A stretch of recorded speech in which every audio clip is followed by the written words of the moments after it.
Good morning to all. આજના લેક્ચરમાં આપણે જે ઇલેક્ટ્રિક એક્ચ્યુએટર છે એ સ્ટડી કરશું.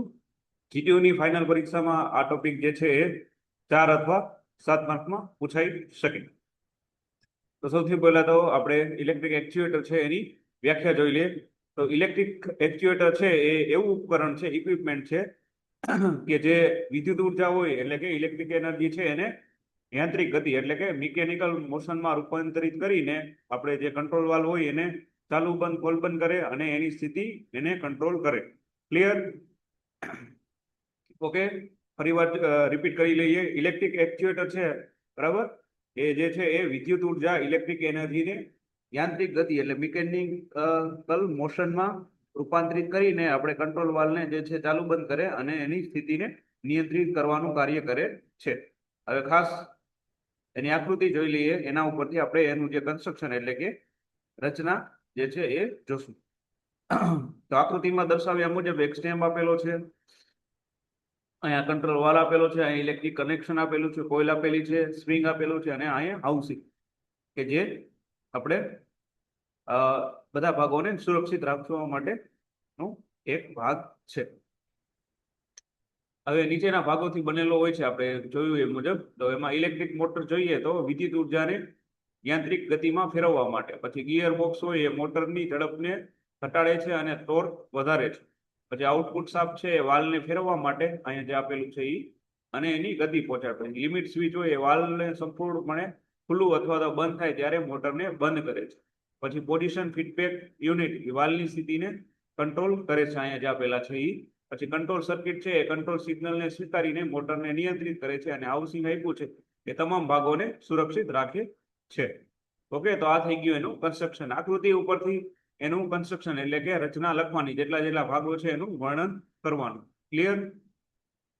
હવે એની કાર્ય કરવાની પદ્ધતિ શું હોય, એનું વર્કિંગ. તો કંટ્રોલર છે એના તરફથી 4 થી 20 મિલી એમ્પિયર અથવા તો અન્ય ઇલેક્ટ્રિક કંટ્રોલ સિગ્નલ જે છે એ એક્ચ્યુએટરને મળે છે.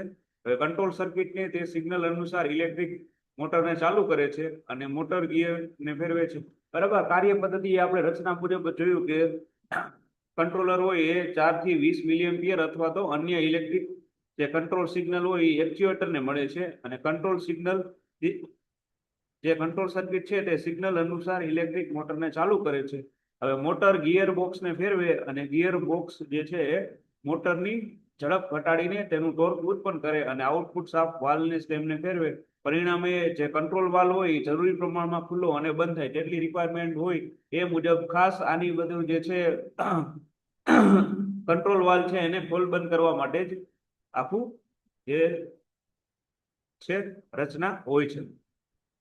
પછી વાલ્વ છે ઈચ્છિત સ્થિતિએ પહોંચતા લિમિટ સ્વિચ મોટરને બંધ કરે છે અને પોઝિશન ફીડબેક યુનિટ વાલ્વની સ્થિતિને કંટ્રોલ મોકલે છે.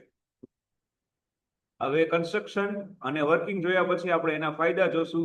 તો હાઈ એક્યુરસી, ઓછું મેન્ટેનન્સ, ઓછી જાળવણી, રિમોટ કંટ્રોલ શક્ય છે એમાં, સ્વચ્છ અને શાંત કામગીરી અને ઓટોમેશન માટે શ્રેષ્ઠ. પછી એના ગેરફાયદા જોઈએ તો વીજળી વિના કાર્ય થઈ શકતું નથી, પ્રારંભિક ખર્ચ છે એ વધુ હોય છે, વિના અને વિસ્ફોટક વાતાવરણમાં વિશેષ સુરક્ષાની જરૂર પડે છે. તો ફાયદા અને ગેરફાયદા ખાસ યાદ રાખવાના જો રહેશે. પછી એના ઉપયોગો એટલે કે એપ્લિકેશન. તો ખાસ કરીને કંટ્રોલ વાલ્વ, પાણી શુદ્ધિકરણ હોય એનો પ્લાન્ટ, પાવર પ્લાન્ટ, કેમિકલ ઉદ્યોગ, ઓઇલ અને gas, HVS system, automated industrial process. Okay, તો આ થઈ ગયું આપણું ઇલેક્ટ્રિકલ એક્ચ્યુએટર. બરાબર, ફરીવાર રિપીટ કરી લઈએ કે ઇલેક્ટ્રિક એક્ચ્યુએટર છે એ જે વિદ્યુત ઉર્જા હોય એને ગતિ ઉર્જામાં એટલે કે યાંત્રિક ઉર્જામાં રૂપાંતર કરીને કંટ્રોલ વાલ્વ હોય એને ખોલ બંધ કરે અને સ્થિતિને નિયંત્રણ કરે. અને આકૃતિ જોઈ એના ઉપરથી આપણે એનું કન્સ્ટ્રક્શન જોયું. તો એમાં ઇલેક્ટ્રિક મોટર છે એ વિદ્યુત ઉર્જાને યાંત્રિક ગતિમાં ફેરવે છે. પછી ગિયર બોક્સ અંદર આપેલું હોય એ મોટરની ઝડપ ઘટાડે અને ટોર્ક વધારે. ટોર્ક એટલે ગોળ ગોળ રાઉન્ડ ફરવું, એના માટે ટોર્કની જરૂર પડે. ક્લિયર? આઉટપુટ શાફ્ટ છે એ વાલ્વને ફેરવવા અથવા તો ચલાવવા માટે વધી પહોંચાડે છે. પછી લિમિટ સ્વિચ છે વાલ્વ સંપૂર્ણ ખુલ્લું અથવા બંધ થાય ત્યારે મોટરને બંધ કરે છે અને પોઝિશન ફીડબેક યુનિટ છે એ વાલ્વની સ્થિતિને કંટ્રોલ કરે છે. જ્યારે કંટ્રોલ સર્કિટ છે એ કંટ્રોલ સિગ્નલ સ્વીકારીને મોટરને નિયંત્રિત કરે છે અને હાઉસિંગ છે એ તમામ ભાગોને સુરક્ષિત રાખે છે. હવે એનું આપણે કાર્ય પદ્ધતિ જોઈએ તો કંટ્રોલર તરફથી 4 થી 20 મિલીએમ્પિયર અથવા તો અન્ય ઇલેક્ટ્રિક કંટ્રોલ સિગ્નલ જે છે એ એક્ચ્યુએટરને મળે છે.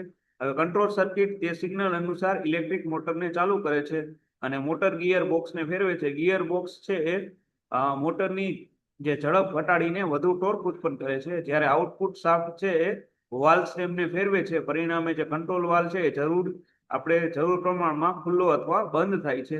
હવે વાલ્વ જે છે ઇચ્છિત સ્થિતિએ પહોંચતા લિમિટ સ્વિચ મોટરને બંધ કરે છે. પોઝિશન ફીડબેક યુનિટ વાલ્વની સ્થિતિ કંટ્રોલરને મોકલે છે. હવે ફાયદા જોઈએ તો હાઈ એક્યુરસી, ઓછી જાળવણી, ઓછું મેન્ટેનન્સ, રિમોટ કંટ્રોલ દ્વારા એનું કંટ્રોલ શક્ય છે, શાંત અને સ્વચ્છ કામગીરી, ઓટોમેશન માટે શ્રેષ્ઠ. ગેરફાયદા આપણે જોયા, વીજળી વિના કાર્ય થઈ શકતું નથી. ઇલેક્ટ્રિસિટી જોઈએ અને ચાલુ કરવા માટે પ્રારંભિક ખર્ચ બહુ વધારે હોય, ભીના અને વિસ્ફોટક વાતાવરણમાં વિશેષ સેફટીની જરૂર પડે છે. પછી ઉપયોગો એટલે એપ્લિકેશન આપણે જોયા તો કંટ્રોલ વાલ્વ, પાણી શુદ્ધિકરણ પ્લાન્ટ, પાવર પ્લાન્ટ, કેમિકલ ઉદ્યોગ, ઓઇલ અને ગેસ, ઓટોમેટેડ ઇન્ડસ્ટ્રીયલ પ્રોસેસ. તો આટલું જે છે આપણે ઇલેક્ટ્રિક એક્ચ્યુએટરમાં તમારે લખવાનું રહેશે. એની વ્યાખ્યા, રચના, આકૃતિ, કાર્ય પદ્ધતિ, એડવાન્ટેજીસ, ડિસએડવાન્ટેજીસ, ફાયદા, ગેરફાયદા અને એના ઉપયોગ. ઓકે, તો નેક્સ્ટ લેક્ચરમાં આપણે બીજું જે એક્ચ્યુએટર છે એ સ્ટડી કરશું.